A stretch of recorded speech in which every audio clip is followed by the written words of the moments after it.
Let us pray.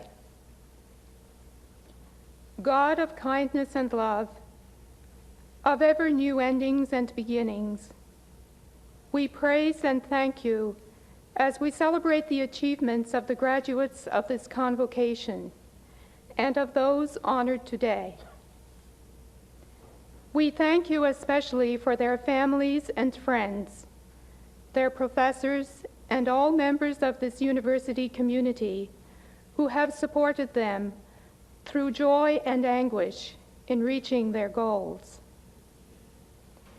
We rejoice today in a new beginning, the conferring of our first tourism and hospitality management degrees.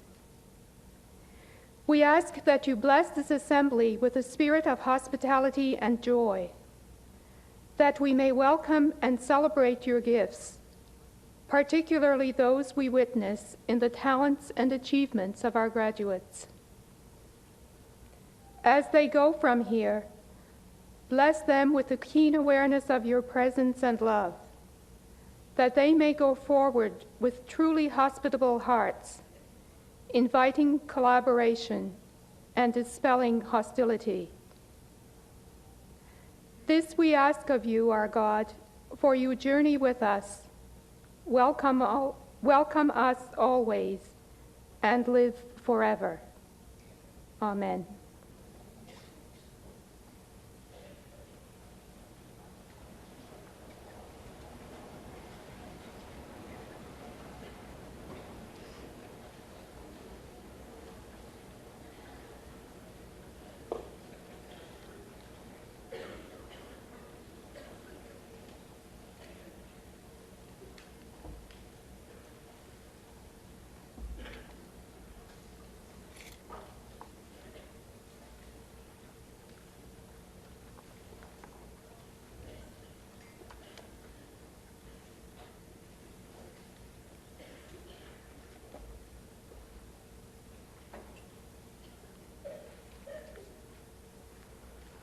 Madam Chancellor, Mr. Minister, distinguished guests, members of the faculty, members of the graduating class, and all our families and friends here with us.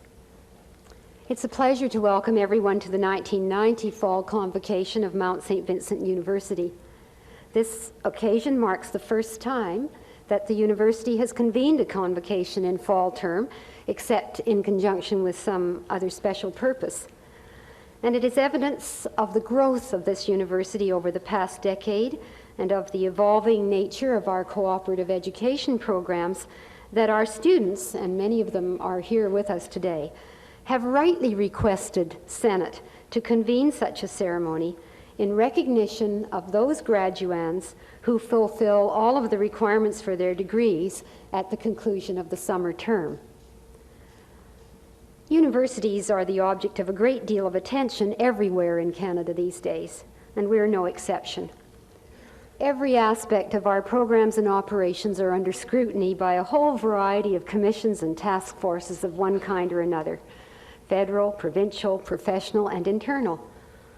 And as we prepare our briefs and the reports of what we are achieving in terms of our mission statement here at Mount St. Vincent University, and our distinctive role in Canada as a university devoted to the education of women, we are made more conscious than ever of the rich heritage we have been given by the Sisters of Charity, who brought their vision for the higher education of women into our reality today. We are honored to have many members of the congregation of the Sisters of Charity of St. Vincent de Paul, Halifax, attending the ceremony with us. Earlier this month, the Women's Affairs Ministers of the 50 countries of the Commonwealth met in Canada to address issues related to gender equality. These issues range from ways to address violence against women to the ways women can participate in national planning and policy development. The Commonwealth has recognized that, and I'm quoting, empowering women within a national economy is an effective way to maximize the skills, talents, and contributions of that nation's human resources overall. Many issues considered to be social rather than economic in nature, such as education, are as much a part of women's economic lives as the ability to own land or obtain credit." End of quotation. Mount St. Vincent University has always recognized the importance of addressing all of these issues. Over the years, we have been engaged in programs and research which have contributed to the development of policy as well as to the creation of practical solutions to the problems associated with gender inequality. Currently, our Institute for the Study of Women is providing a counseling program for children of battered women in cooperation with Brian E. House and the Department of Health and Welfare here in Halifax. At the same time, our commitment to women in third world countries is being demonstrated in a number of different ways. For example, we have been hosting faculty members from the universities of Ibadan and Ife as part of our Nigeria Link program with Dalhousie University, sponsored by the Canadian International Development Agency. And we are celebrating today the graduation of one of our Africa 2000 scholars, Gladys Dongo, who will be receiving her master's degree in home economics.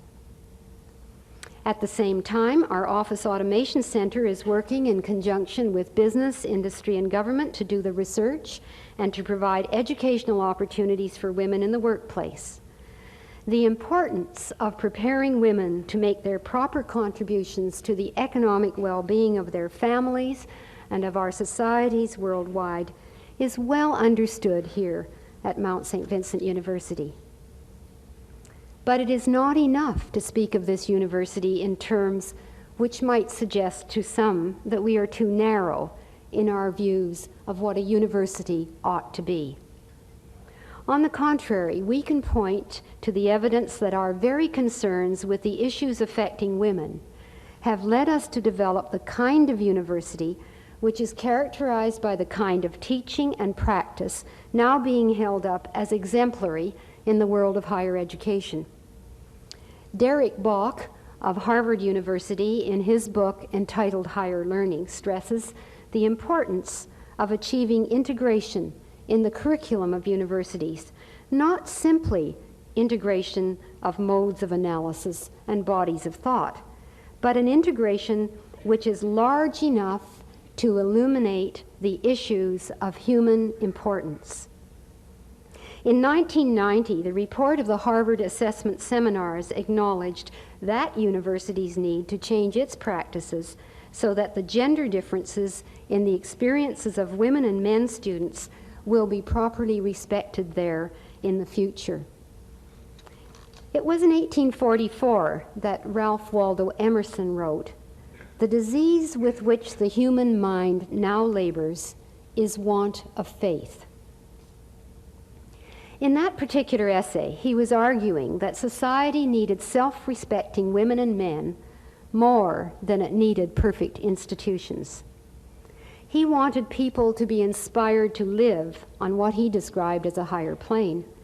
And surely it is this goal which the founders of Mount St. Vincent University kept uppermost when they chose our motto, Veritas ad Deum ducit, truth leads to God. As Sister Elizabeth Bellefontaine, one of the members of our Religious Studies Department, stated it recently, that is truth not narrowly interpreted as mere accumulation of facts, nor as residing in one discipline or department alone. Rather, it is the broad inquiry into the truth about ourselves, about the whole of humanity, our society, our world universe, about God, and about how all of these are interrelated. It is an inquiry which is pursued along many paths, in the sciences, in the social sciences, the humanities, in the technological spheres, and so on. All people associated with the university contribute or can contribute to the search for the attainment of truth. Moreover, fidelity to our motto can inspire us to integrity and excellence in all spheres of university activity, in teaching, learning, administering, researching, establishing structures, setting policies, drawing up budgets, and so on. For our motto implies that we not only seek the truth, but also that we try to live in the truth. And embedded in this commitment, Sister Elizabeth went on to say, lies the balance we seek to achieve in developing the whole person, in retaining our awareness of the moral dimensions of human life and higher education, and in our concern for and service of others. We rejoice in the achievements of our students and faculty. One of our students, Robert Fiander, has won the Trent Honors Essay in national competition this year, a student of Sister Martha Westwater's. This year again, a Mount student in the Department of Business Administration won the Royal Bank National Business Writing Award. And out of only 5 Canadians selected, 2 of our students in the Tourism and Hospitality Management degree program, Ian Kurtz and Edwin Frizzell, have been awarded fellowships in the Walt Disney World program. One of our presidential scholars, who has been with us for a couple of years, has taken a year out to serve this year with the Canada World Youth Program. And another student, Leslie Hartman, spent the summer working as a volunteer in Honduras. She'll return here for another year before proceeding to graduate studies in psychology. And we join in offering our congratulations to Dr. Fred Harrington for the recognition his work has been accorded. He is the recipient of the Royal Society Silver Medal for his work in the preservation of wildlife. And in individual and more personal ways, 3 of our graduands have demonstrated their courage and commitment. Janet Jackson will be receiving her Bachelor of Education degree today in association with the Nova Scotia Teachers College, in spite of having suffered a very painful accident, thanks to her own perseverance and the cooperation of her professors. And one of our Commonwealth scholars from St. Lucia, Louise O.J. McVeigh, not only earned her degree, but gave birth to her baby during the summer without family nearby to be with her. And Doris Wilcott has earned her Bachelor of Business Administration degree despite undergoing major surgery during the academic year. We have mourned the loss of members of our university community. In particular, we remember Sister Catherine O'Toole, who served as chair of the corporation of the university, and of Sister Margaret Flauf, who taught in the history department. We remember Bill Morris, a longtime member of the staff of printing services. We share the sorrow of their families and friends. And we are grateful to the many members of the university community at large who have made all the arrangements for today's events, the staff, the students, and the faculty who've worked overtime to ensure that all will be in order for our celebration here together. And we appreciate today, too, the contribution of the C.P. Allen High School Concert Band, directed by Ron Murphy, who will be giving us more music when they return later.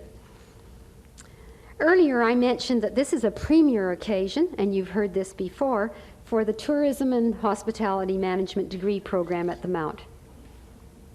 It's never easy to launch something entirely new. A new program means new students, new faculty, and new ways of relating to one another within the context of the ongoing life of the university. I want to congratulate all those who have been part of that process and to acknowledge the support we have received from the Atlantic Canada Opportunities Agency, the members of our curriculum and advisory committees representing the industry who volunteered their expertise and experience so generously, and all those who provided opportunities for students to learn through cooperative education work placements. Now, just 1 year ago, it's hard to think of it that way, we held the official opening of the Fulton Communication Center. The marked increase in the use of the library and the improved facilities for our distance university education via television, Duet, and our computer services are evidence of new opportunities provided by the Mount for the community at large, as well as for the university community. We are grateful for many volunteers and donors who participated in our Learning and Leading campaign, for their help in bringing this facility to completion, and to the people of Nova Scotia who have supported its construction.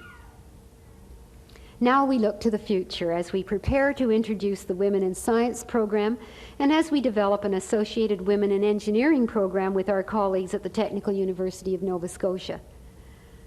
But in introducing new ventures, we are careful not to lose sight of our overall mission. We take much pride in attaining that mission, in affirming it again in the lives of all of you who are graduating today. We send you forth with faith and hope, and with the belief that you will be making important contributions in whatever spheres you find yourselves. And we send you forth with our best wishes.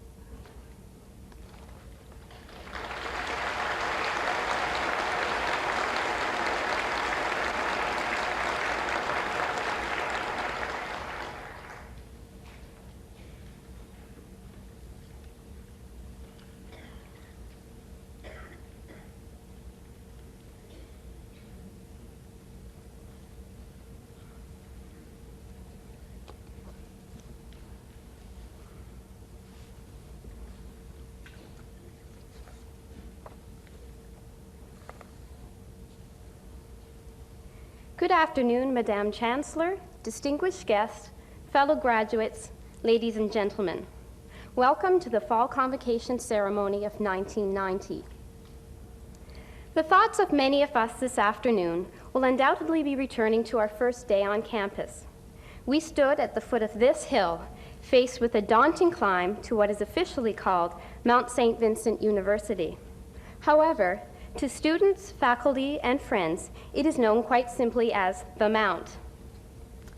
Today we descend to the valleys and plateaus below in search of new challenges. When we tell people, I went to the Mount, what will they imagine? Might they think it is Mount Everest? Doubtless, we have all climbed this hill enough times to equal the distance to the top of the Himalayas. Or, after a glimpse of the Mother House, Mount Olympus could come to mind, home of gods and goddesses. Mount Sinai would be a reasonable guess, because those living on campus often consider the commandment for residence conduct even more paternalistic and numerous than the original 10 given by Moses. Others may picture the student body erupting as a modern-day Mount Vesuvius. Our Mount may be smaller in size than those others. However, it is a unique place which attracts a rich blend of international, mature, and traditional students. A strong liberal arts tradition, along with a diversity of scholastic programs, including the cooperative education and practicum options, ensure that graduates are well prepared to brave the world beyond the foot of this mount. My classmates and I are particularly honored to be the first graduating class of a new degree in tourism and hospitality management. Mount St. Vincent University is the first university in Atlantic Canada to offer a 4-year baccalaureate in this field, and it is the first university in Canada to offer the degree with a mandatory cooperative education component. Familiar firsthand with the growing pains of a new curriculum, we often affectionately refer to the course as terrorism and hostility management. We are proud this afternoon to see the finished product. At graduation, we should all take pride in our accomplishments and celebrate their successful completion. We should not, however, bask too long in self-congratulation. We owe thanks to our Sherpas and guides, professors, teachers, and other members of the university faculty. We are grateful to our parents for their support, a debt that can only be repaid by passing on our support to the next generation. Today is also a day for goodbyes. Valedictory comes from the Latin and means bidding farewell. However, the friends and memories we have made from the Mount will endure. We leave here today thinking of the challenges ahead for our society, realizing that we will be the decision makers of the 21st century. There is no doubt that there will be more mountains to climb, but perhaps the greatest gift the university has given us is the knowledge that no task is too challenging and no goal too high, even though initially all that may be seen is the summit beckoning through the clouds. To my fellow graduates, I wish you happiness and success. Thank you and goodbye.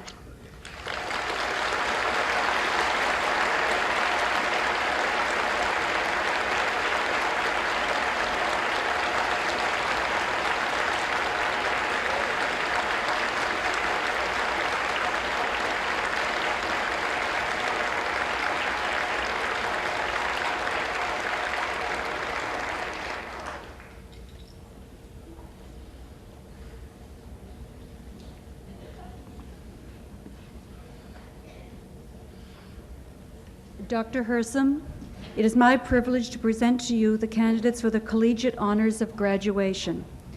I attest that they have successfully completed the required courses of study, and I ask that they be awarded the Certificate in Business Administration. Margaret Ann Fairchild.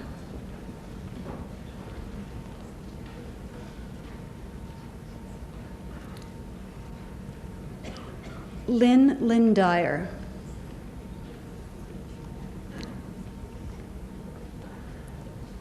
Cheryl May Little.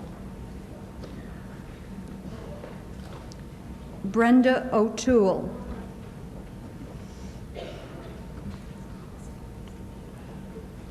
Donna Roberts.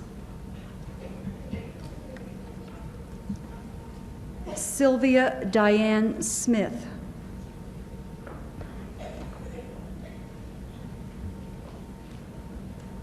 Certificate in Gerontology, Melanie Gale Barrett.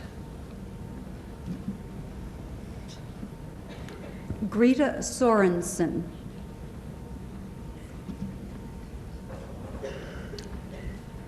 Diploma in Business Administration, Ann Campbell, with distinction and highest aggregate.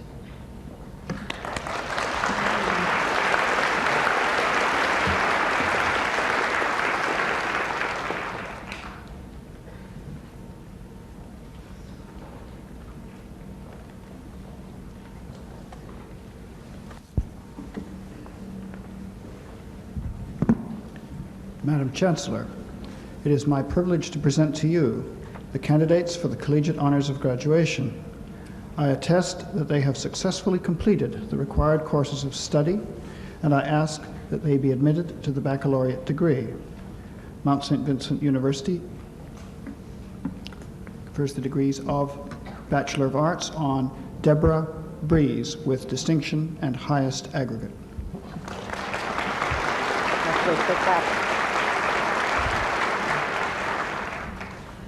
On behalf of the Senate of Mount St. Vincent University, I admit you to the degree of Bachelor of Arts with all rights and privileges pertaining thereto. Congratulations, Deborah. Thank you. Marion Ann Burns with distinction. I admit you to the degree of Bachelor of Arts. Congratulations. Thank you. Gloria Eva Christmas. I admit you to the degree of Bachelor of Arts. Congratulations, Gloria. Pamela Ruth Corbin. I admit you to the degree of Bachelor of Arts. Congratulations, Pamela. Dana Eisner. I admit you to the degree of Bachelor of Arts. Congratulations, Dana. Sherida Hassan Ali. I admit you to the degree of Bachelor of Arts. Congratulations, Sherida. No, you don't have that. Cindy Lynn Hersey. I admit you to the degree of Bachelor of Arts. Congratulations. Sadie Kerr. I admit you to the degree of Bachelor of Arts. Congratulations, Sada. Carol Ann Kettle. I admit you to the degree of Bachelor of Arts. Congratulations, Carol. Thank you. Mary E. McDonald. I admit you to the degree of Bachelor of Arts. Congratulations, Mary Smith. Adele Helen McInnes. I admit you to the degree of Bachelor of Arts. Congratulations. Cheryl Ann McQuarrie. I admit you to the degree of Bachelor of Arts. Congratulations, Cheryl. Vera Lynn Parsons. I admit you to the degree of Bachelor of Arts. Congratulations, Vera. Alison Atienne Rogo, who was not able to return from Kenya for today's ceremony. Her parchment is being accepted by Ori Rogo Manduli, her mother, who is currently enrolled in her first year. Congratulations, Vera.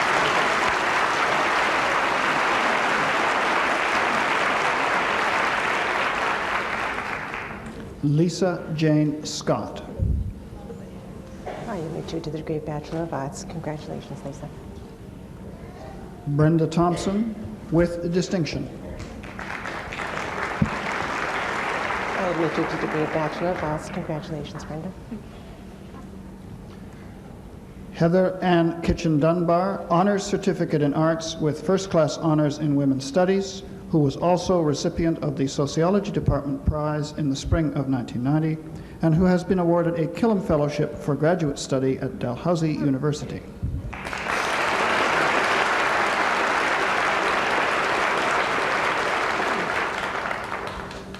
On behalf of the Senate of Mount St. Vincent University, I admit you to the degree of Bachelor of Arts honors with all rights and privileges pertaining thereto. Congratulations. Thank you very much. And in the degree of Bachelor of Science, Gina Ann Dickey, with distinction. On behalf of the Senate of Mount St. Vincent University, I admit you to the degree of Bachelor of Science with all rights and privileges pertaining thereto. Congratulations, Gina. Gisela I. Renton. I admit you to the degree of Bachelor of Science. Congratulations. Colleen Marie Sweet. I admit you to the degree of Bachelor of Science. Congratulations, Colleen. B.A.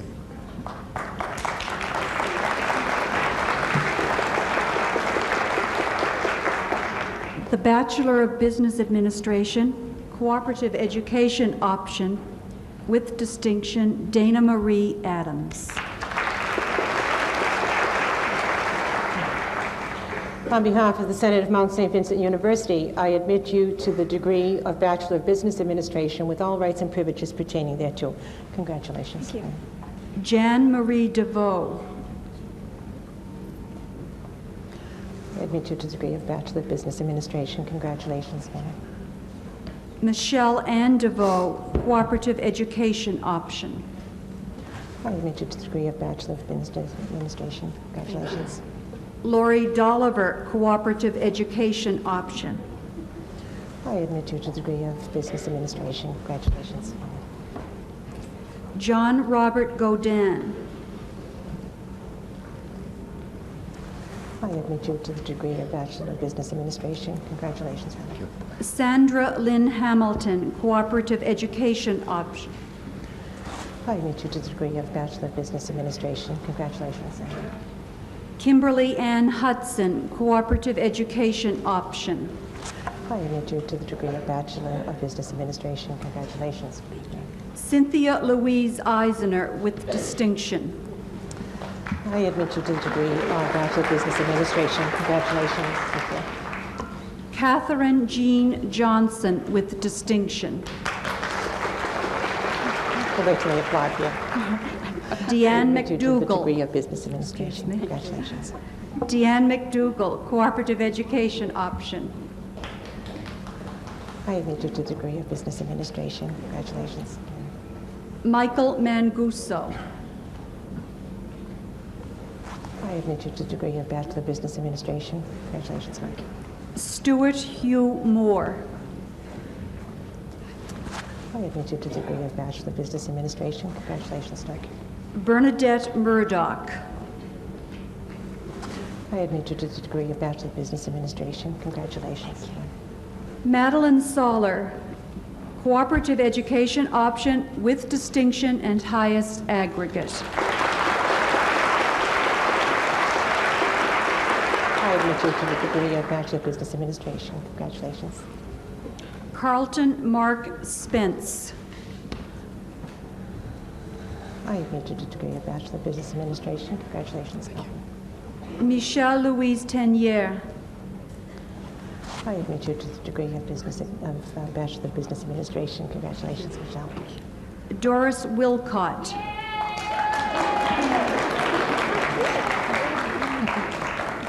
I admit you to the degree of Bachelor of Business Administration. Congratulations.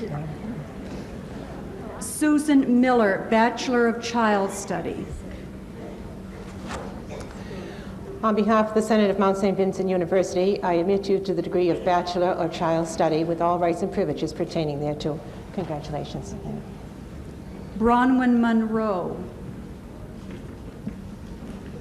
I admit you to the degree of Bachelor of Child Study. Congratulations. Keitha Diane Bond, Bachelor of Home Economics with distinction.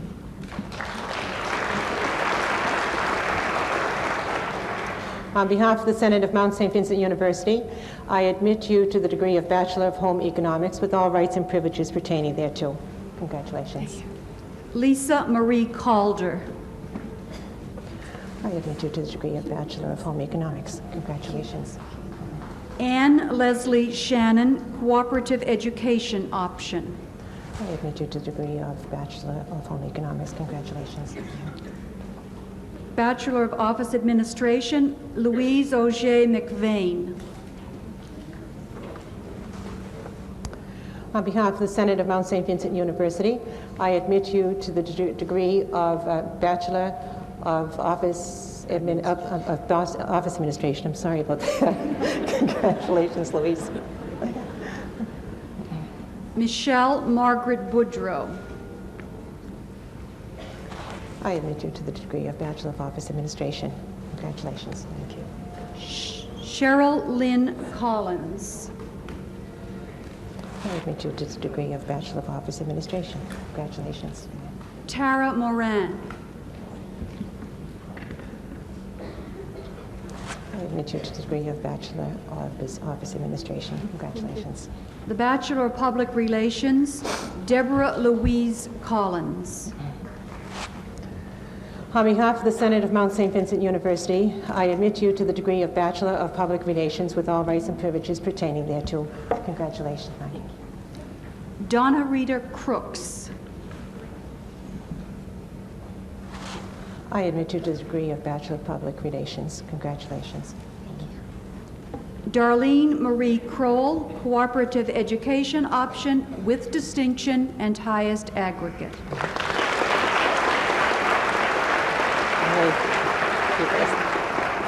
I admit you to the degree of Bachelor of Public Relations. Congratulations. Thank you. Linda Marie DeGrace. I admit you to the degree of Bachelor of Public Relations. Congratulations. Darlene Ann Doucette. I admit you to the degree of Bachelor of Public Relations. Congratulations, Darlene. Meredith Leanne Fillmore. I admit you to the degree of Bachelor of Public Relations. Congratulations, Meredith. Catherine Marie Fowler, Cooperative Education Option. I admit you to the degree of Bachelor of Public Relations. Congratulations. Thank you. Lizanne Catherine Gillum. I admit you to the degree of Bachelor of Public Relations. Congratulations. Beverly Ann Mahan. I admit you to the degree of Bachelor of Public Relations. Congratulations. Marilyn Margison. I admit you to the degree of Bachelor of Public Relations. Congratulations, Marilyn. Suzanne Eileen McCarthy. I admit you to the degree of Bachelor of Public Relations. Congratulations, Suzanne. Moira Catherine McDermott. I admit you to the degree of Bachelor of Public Relations. Congratulations, Moira. Thank you. Karen Patricia McDonald. I admit you to the degree of Bachelor of Public Relations. Congratulations. Suzanne McCaig, Cooperative Education Option. I I admit you to the degree of Bachelor of Public Relations. Congratulations. Angela Therese Murray, Cooperative Education Option. I admit you to the degree of Bachelor of Public Relations. Congratulations, Angela.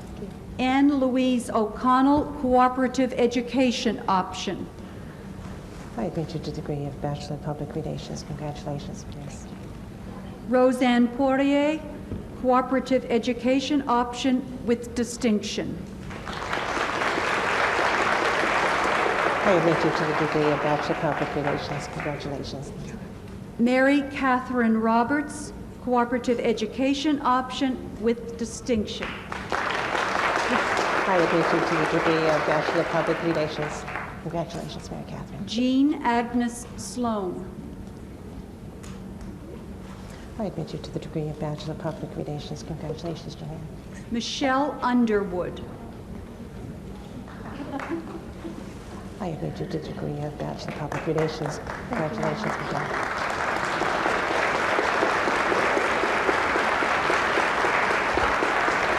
The Bachelor of Tourism and Hospitality Management, Edwin Roland Frizzell, Cooperative Education Option with distinction and with highest aggregate.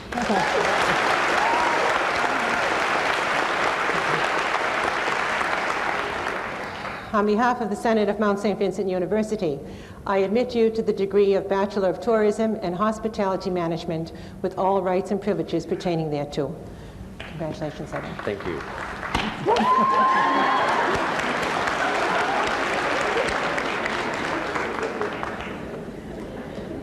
Tara Nisha Ibrahim, Cooperative Education Option.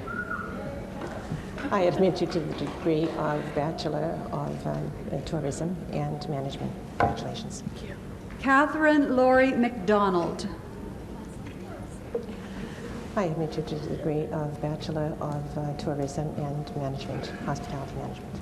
Michelle Ann McMillan. I admit you to the degree of Bachelor of Tourism and Hospitality Management. Congratulations. Alora Lee McKay, Cooperative Education Option. I admit you to the degree of Bachelor of Tourism and Hospitality Management. Congratulations. Leanne McKenzie. I admit you to the degree of Bachelor of Tourism and Hospitality Management. Congratulations. Deborah Muse. I admit you to the degree of Bachelor of Tourism and Hospitality Management. Congratulations. Kevin Howard Nettle, Cooperative Education Option, and who also receives the Certificate in Business Administration. I admit you to the degree of Bachelor of Tourism and Hospitality Management. Congratulations. Heather Ellen Parks, Cooperative Education Option. I admit you to the degree of Bachelor of Tourism and Hospitality Management. Congratulations, Heather. Victor Anton Peterson, Cooperative Education Option. I admit you to the degree of Bachelor of Tourism and Hospitality Management. Congratulations. Thank you very much. Mausie Reinbold, Cooperative Education Option, and who also receives the Certificate in Business Administration. I admit you to the degree of Bachelor of Tourism and Hospitality Management. Congratulations. Shona Scobie, Cooperative Education Option. I admit you to the degree of Bachelor of Tourism and Hospitality Management. Congratulations, Shona. Patty Lee Stropel, Cooperative Education Option. I admit you to the degree of Bachelor of Tourism and Hospitality Management. Congratulations. Lisa Dawn Wagner, Cooperative Education Option. I admit you to the degree of Tourism and Hospitality Management. Congratulations. Peter James Williams, Cooperative Education Option, and who also receives the Certificate in Business Administration. I admit you to the degree of Bachelor of Tourism and Hospitality Management. Congratulations, Kevin. Louise Wilson. I admit you to the degree of Bachelor of Tourism and Hospitality Management. Congratulations, Louise.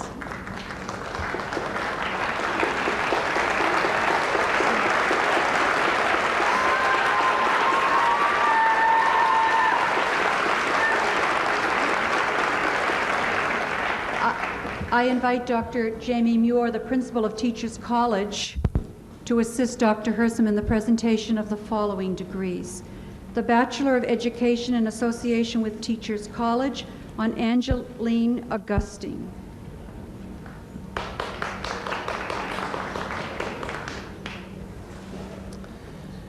On behalf of the Senate of Mount St. Vincent University, I admit you to the degree of Bachelor of Education in Association with the Nova Scotia Teachers College with all rights and privileges pertaining thereto. Congratulations, Angeline. Wanda C. Dillman. I admit you to the degree of Bachelor of Education Association with the Nova Scotia Teachers College. Congratulations. Thank you. Janet Allison Jackson. I admit you to the degree of Bachelor of Education in Association with the Nova Scotia Teachers College. Congratulations. Barbara Elizabeth Moser.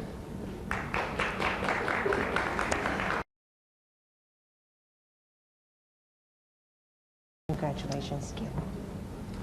The degree of Bachelor of Education on Marlene Gale Knowles.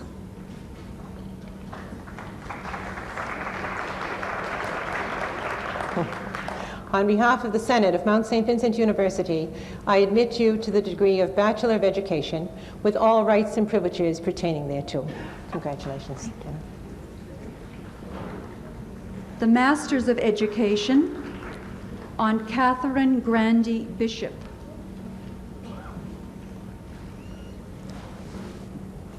On behalf of the Senate of Mount St. Vincent University, I admit you to the degree of Master of Education with all rights and privileges pertaining thereto. Congratulations. Glenda Bernice Burrows. I admit you to the degree of Master of Education. Congratulations. Pamela Cox. I admit you to the degree of Master of Education. Congratulations. Avard C. Daly. I admit you to the degree of Master of Education. Congratulations, Ellen. Juanita Lethbridge Dunphy. I admit you to the degree of Master of Education. Congratulations. Rachel Handrigan.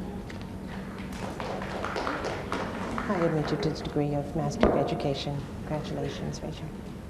Mary Heighton. I admit you to the degree of Master of Education. Congratulations, Mary. Gloria Highcamp.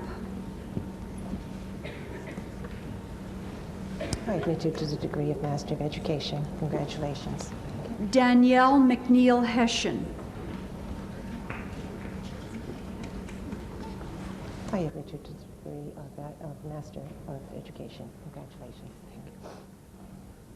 Deborah Ann Howe. I admit you to the degree of Master of Education. Congratulations. Thank you. Frida Briand Langnahan. I admit you to the degree of Master of Education.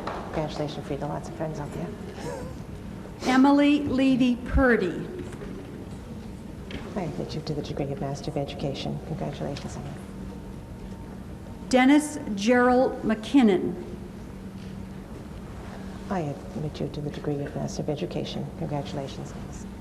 Lynn Francis Moody. I admit you to the degree of Master of Education. Congratulations, Lynn. Donna Marie Myers. I admit you to the degree of Master of Education. Congratulations, Donna. Catherine Jane Puraway. I admit you to the degree of Master of Education. Congratulations, Catherine. Thank you. Karen Elaine Powell.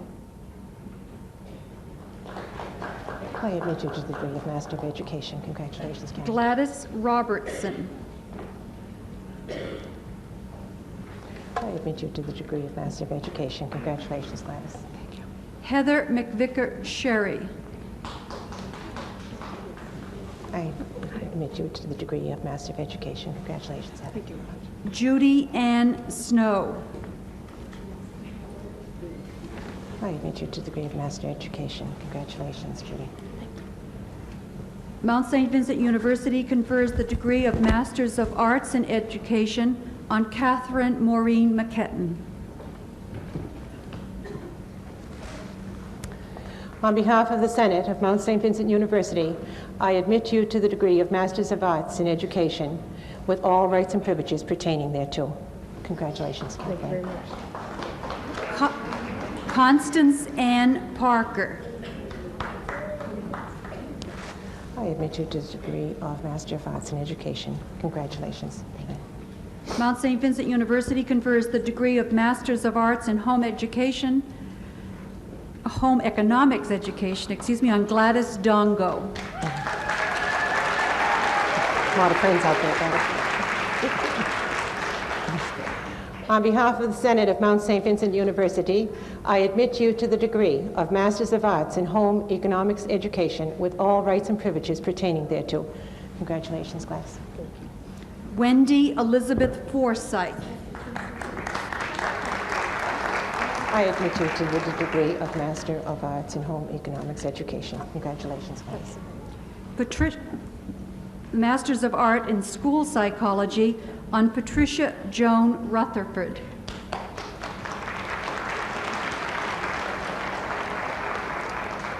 On behalf of the Senate of Mount St. Vincent University, I admit you to the degree of Master of Arts in School Psychology with all rights and privileges pertaining thereto. Congratulations. Thank you. If I have my other cards here.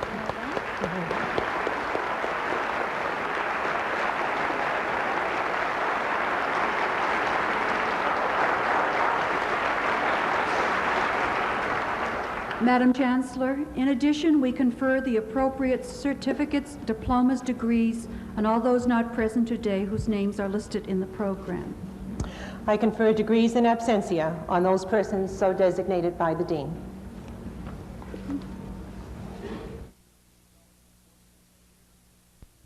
Gaudeamus igitur, juvenes dum sumus.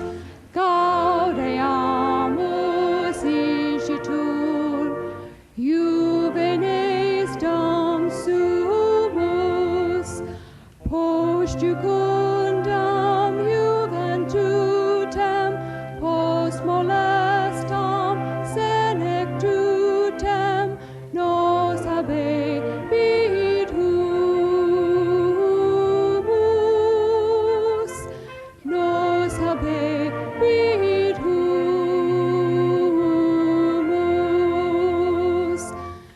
Vivat Academia, vivent professores, vivent Academia, vivent professores, vivat membram quod libet, vivent membra quae libet, semper sint in flore, semper sint in flore.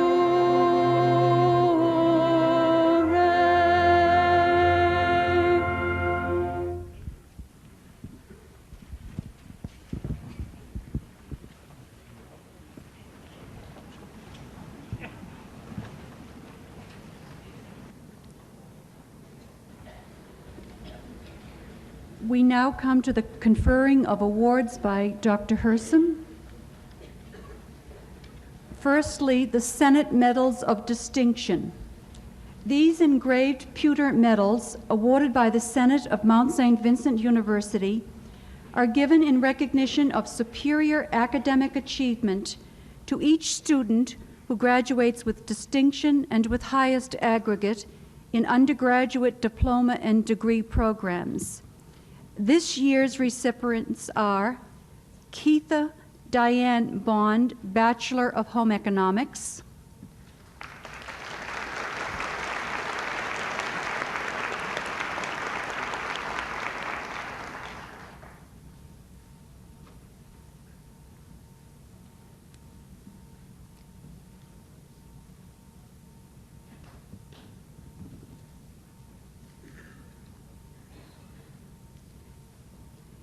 Deborah Jane Breeze, Bachelor of Arts.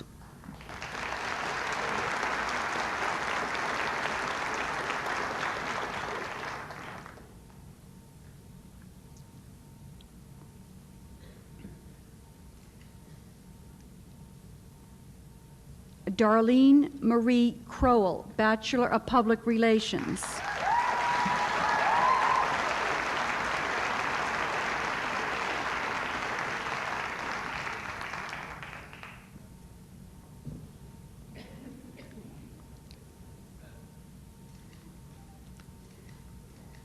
Gina Ann Dickey, Bachelor of Science.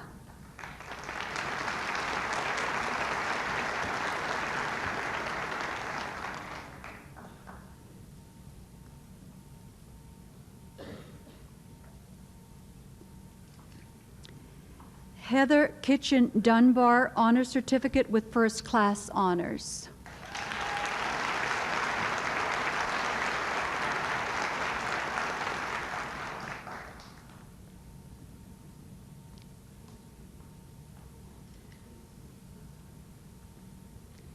Edwin Roland Frizzell, Bachelor of Tourism and Hospitality Management.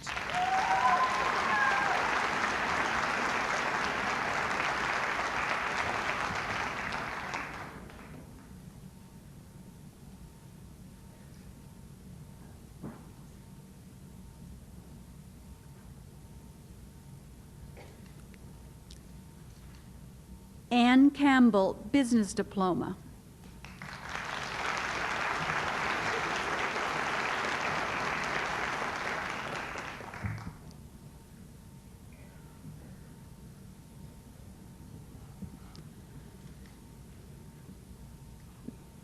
Madeline Soller, Bachelor of Business Administration.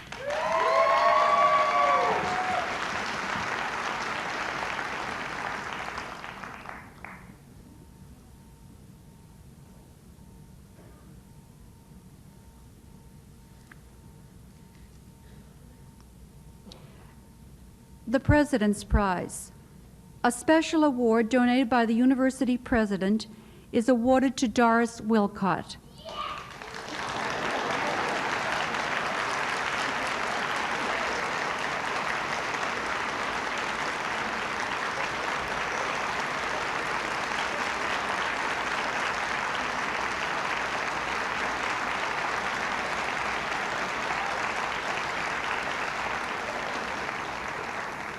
This is awarded to a member of the graduating class who has given evidence of best fulfilling the university's ideals of self-sacrifice and all-around cooperation, and who gives promise of continued loyalty to her alma mater.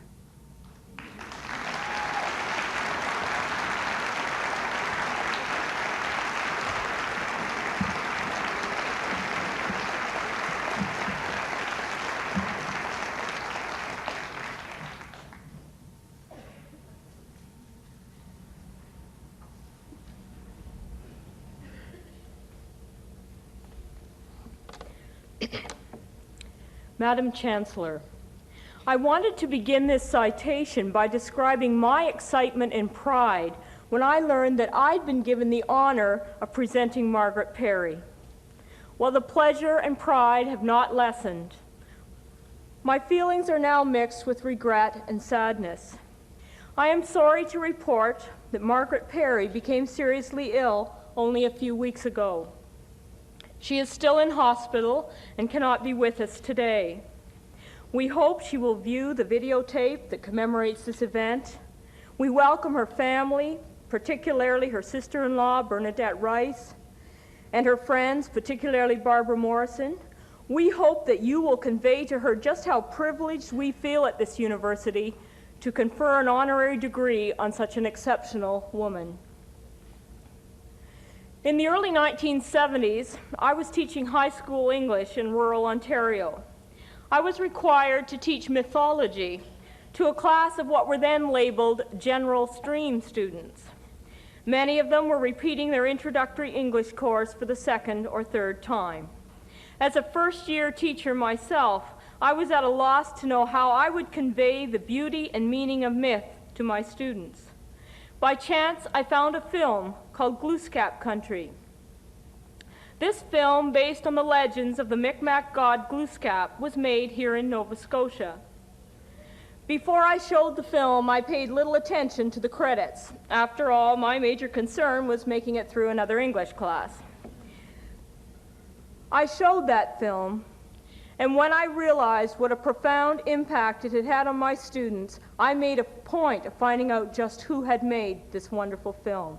And that's how I first learned about Margaret Perry. I doubt Margaret Perry would be very surprised to learn that her film, Glooscap Country, stimulated an intellectual and cultural awakening in a handful of high school students in Kincardine, Ontario in 1973. By that time, the film had already been shown around the world and had already won several major awards at the International Film and Folklore Festival in Brussels, the Ohio Film Festival, the Vancouver International Film Festival, and the annual Canadian Film Competition. But it's Margaret Perry's own words, not the awards, that gives insight into why my class opened their minds. Here's what she says. During his sojourn in Nova Scotia, Glooscap was said to have lived on Cape Blomidon. I knew this legend well and was so familiar with all his haunts and doings that when I was in those areas, I actually seemed to feel Glooscap's presence, and I still do. I filmed it without benefit of people, using only the elements, animals, and land areas frequented by Glooscap. I had the feeling for this film in my blood. Who is this woman who was able to use her feelings about a Micmac legend to create such a moving visual experience? She was born in 1905 and grew up in New Brunswick. In 1934, she married Stanley Perry, who was a professor of geology. A few years later, while she was expecting their first child, her husband was killed in an automobile accident. With a young son to support, Margaret Perry was faced with earning her own living. While she trained as a stenographer, she says she couldn't face being enclosed in the stifling four walls of an office.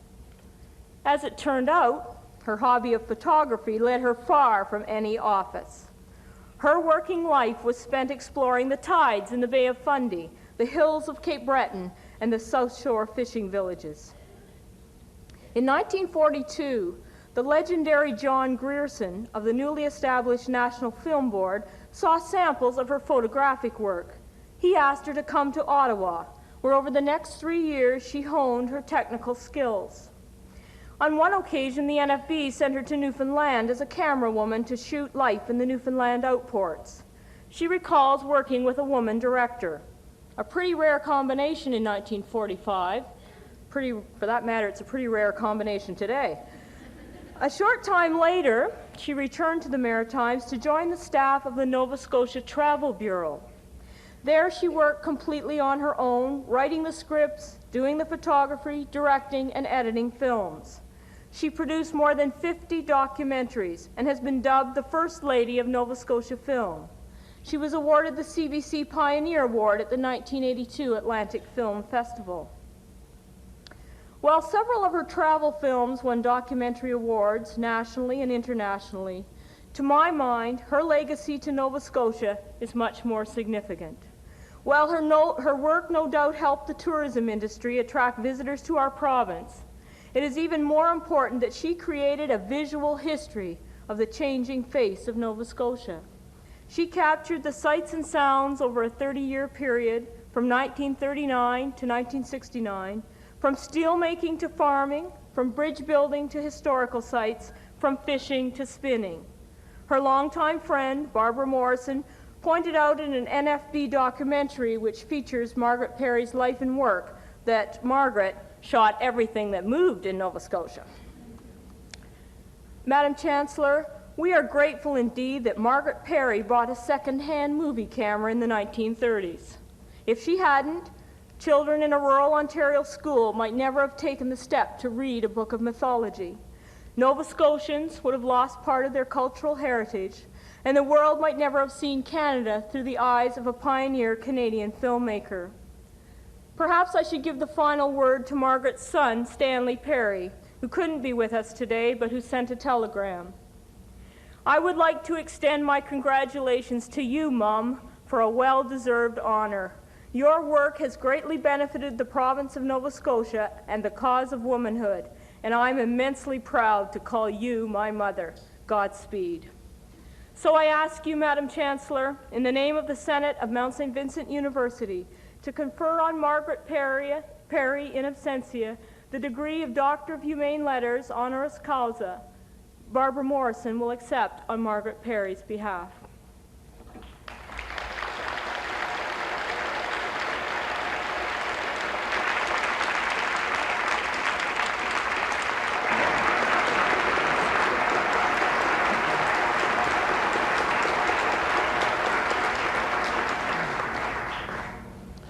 On behalf of the Senate of Mount St. Vincent University, I admit Margaret Perry to the degree of Doctor of Humane Letters honoris causa in absentia with all rights and privileges pertaining thereto. Yeah. You tell them I might drop in to see her someday. Thank you. This will be for her to keep.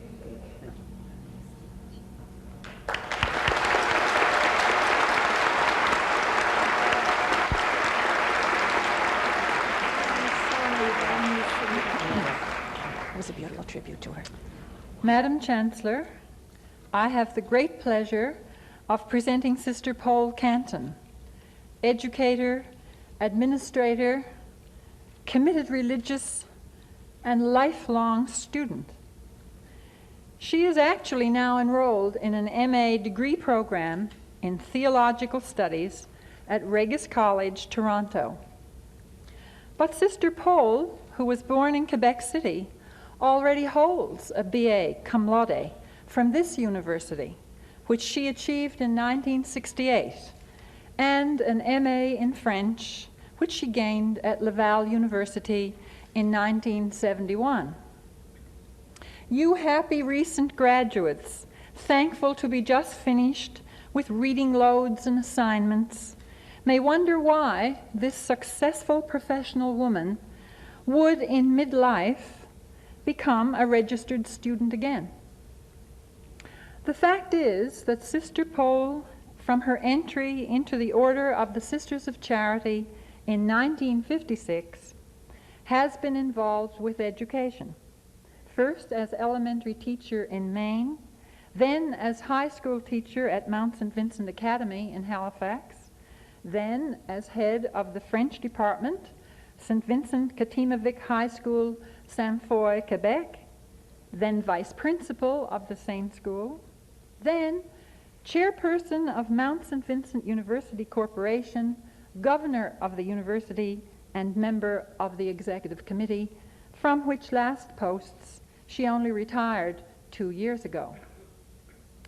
During these years as a rising educator, she was also moving upward in service to her order, first becoming Provincial Superior of the Sisters of Charity, then Vice President of the Canadian Religious Conference Atlantic Region, then National President of the Canadian Religious Conference, then Canadian Counselor to the International Union of Superiors General, Rome, and a member of the National Planning Committee for the Pope's visit to Canada. The two areas of her life really become one in the emphasis she has placed upon revisioning, a word she chose as part of the title of a speech she gave recently in Edmonton, Alberta. For this dynamic, enthusiastic woman is always ready to be challenged by new ideas which demand revisioning. Throughout these revisioning years, she brought to all her activities a tremendous sense of fun, a lively wit. She is characterized by a broad, beaming smile and crisp rejoinders. She is a devoted fan of the Nordiques, and rumor has it that at one time she promised to make fudge for students in her care if they all asked for permission to watch the games at night, as then she could watch too. No doubt, being the sibling of 2 older brothers, 2 older sisters, and having a twin sister to boot helps to account for her feistiness. She respects the individual and has always been active in promoting a woman's sense of her own individuality. Therefore, in recognition of her teaching, her contribution to higher learning at her alma mater, and her contribution to religious life, I ask you, Madam Chancellor, in the name of the Senate of Mount St. Vincent University, to confer on Sister Paule Cantin the degree of Doctor of Humane Letters, honoris causa.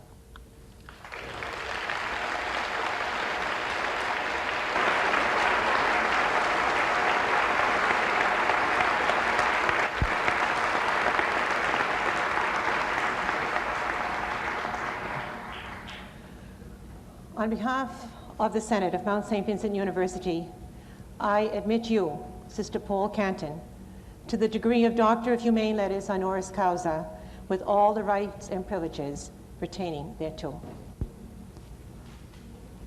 It's one of the nicest things. Thanks.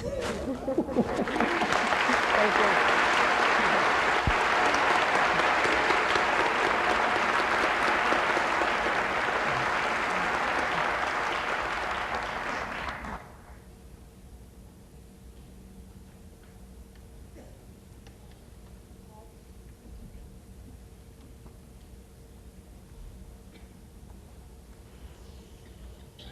Sister Louise, Chancellor, Madam President, Mr. Minister, Joel to me, distinguished guests, governors, alumni, faculty, friends and relatives of the graduates, and dear graduates. In their book, Toward a Human World Order, Patricia and Gerald Mishi introduced their readers to a very thought-provoking parable entitled The Coat That Got Too Small. As I reflected on the message which I wanted to share with you on this Convocation Day, it seemed to me that the retelling of this parable offered me the best way of expressing the transformation which I hope has occurred in each of our lives during these years at Mount St. Vincent University. As we were confronted with new ideas, challenged by new possibilities, slowly, unobtrusively at first, did we not experience some unease and uncomfortableness with the status quo?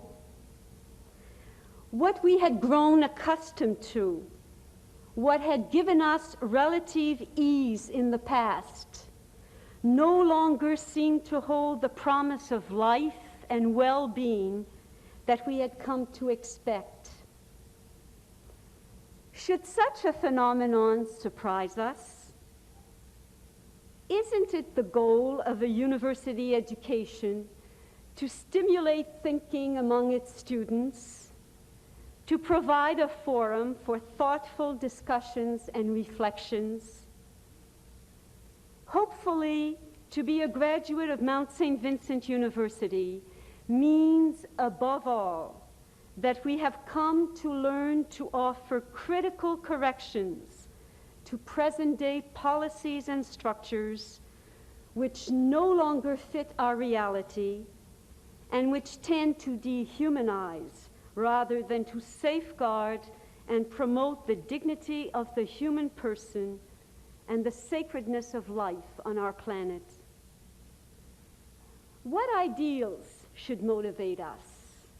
What false dreams, what outdated practices and systems should be discarded as we stand on the threshold of the postmodern age? Perhaps by reflecting together for a brief moment on our recent history as a global family, highlighting certain events which challenge accepted practices or offer new possibilities, we might begin to live our way into new answers for our time. Undoubtedly, the three examples chosen will bear my imprint.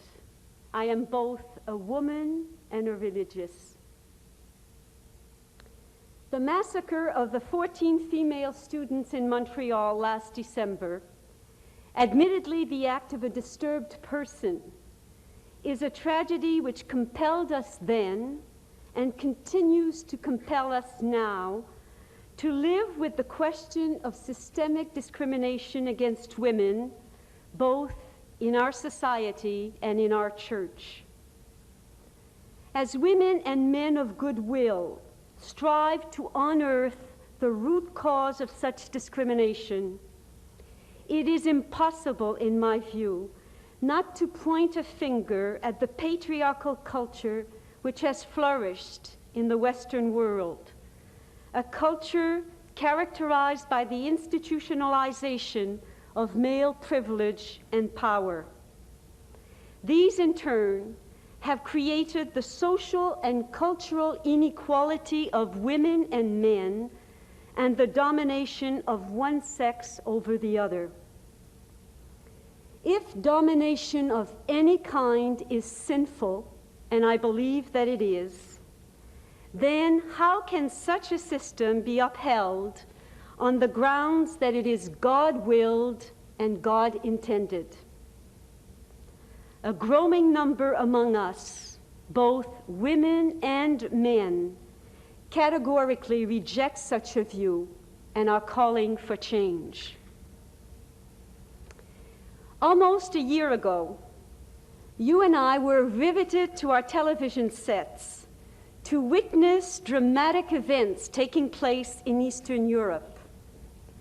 As the Berlin Wall came tumbling down, as men and women of Eastern Bloc countries, armed with courage and determination, forced themselves out of a system which stifled the life and growth of their nations, we experienced a surge of pride in the capacity of the human spirit to be rid of political and social constraints intended to rob citizens of their freedom and of their self-worth. What most of us had believed unrealizable in our lifetime had happened.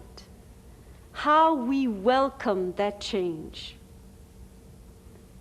The question of the ecological deterioration of our planet, which threatens our very survival as a human family, has been forced on our politicians' agenda and is slowly making its way in the boardrooms of large corporations because of the prophetic voices of those among us who believe that the pollution of our air and water, the overconsumption of the unrenewable resources, the proliferation of nuclear weapons have reached crisis proportions.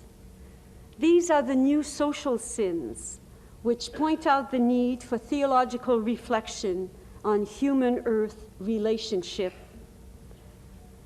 The Judeo-Christian tradition teaches that the natural world is revelatory of God the Creator and deserves our caring and our nurturing.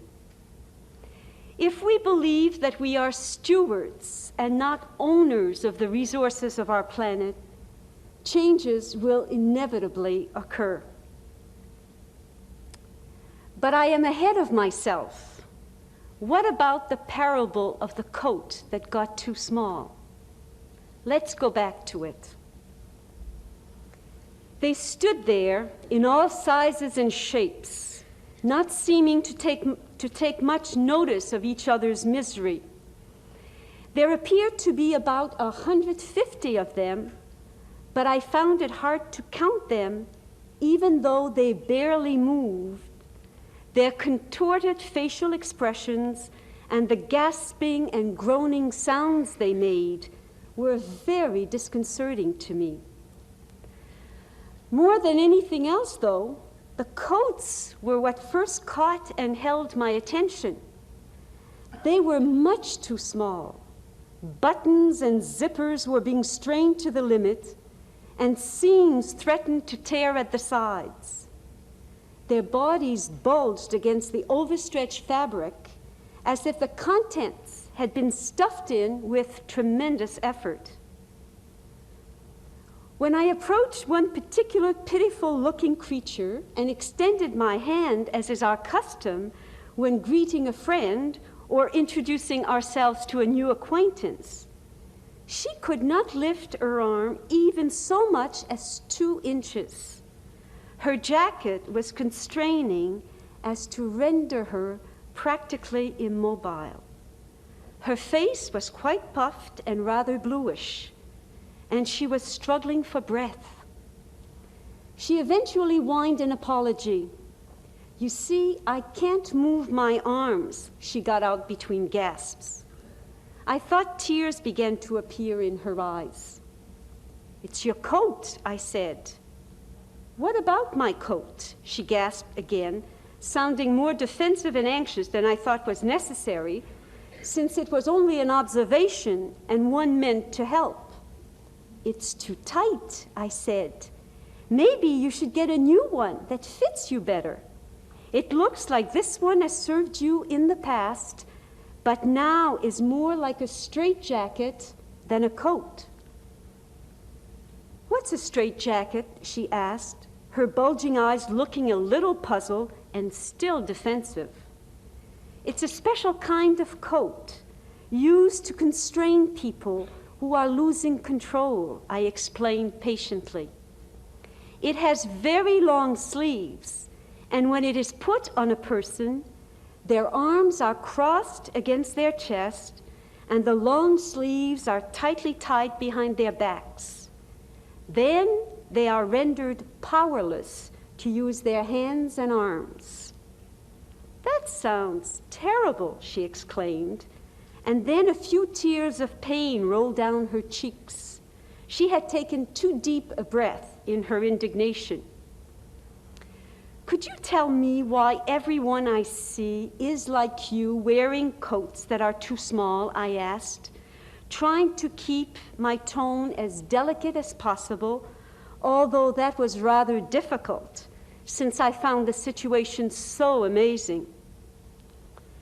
After considerable time, in which she was, no doubt, trying to get enough breath as well as gathering her thoughts, she started between gasps to tell me their story. They had had these coats since they were very young, she said. It seemed to be the fashion. No one ever questioned it before. "But surely you have grown very much since then," I said incredulously, trying to constrain myself. "Have you ever looked in the mirror?" "But what else is there?" she strained, but went on whenever she could get enough breath to say that she liked this coat. It had, after all, been hers for a very long time. "I'm used to it now. It makes me feel," she searched for the right word, "secure," she puffed out at last. As I left the place, I thought I heard a great tearing sound, but I couldn't be sure because of the loud groaning. I wondered what would become of these strange creatures who could not dance or laugh with each other. Thank you.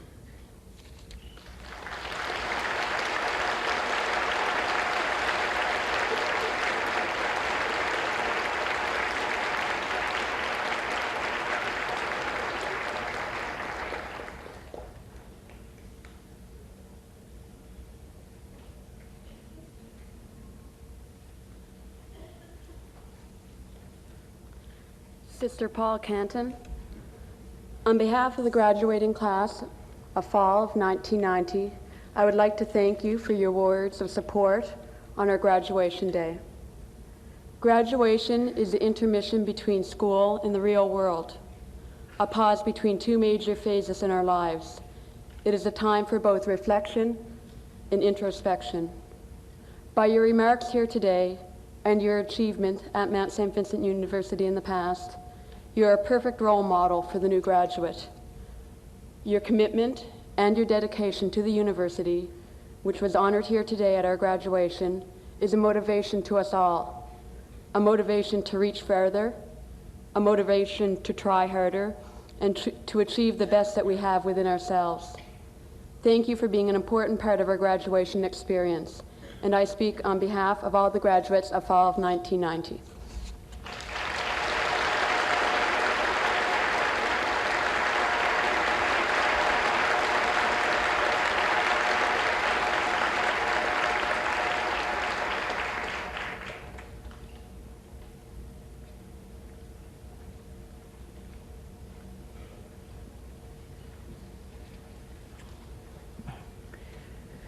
Now it is my pleasure to invite you to a reception in the multi-purpose room in Rosaria immediately following the convocation. Thank you for being here with us today. I now declare this convocation closed.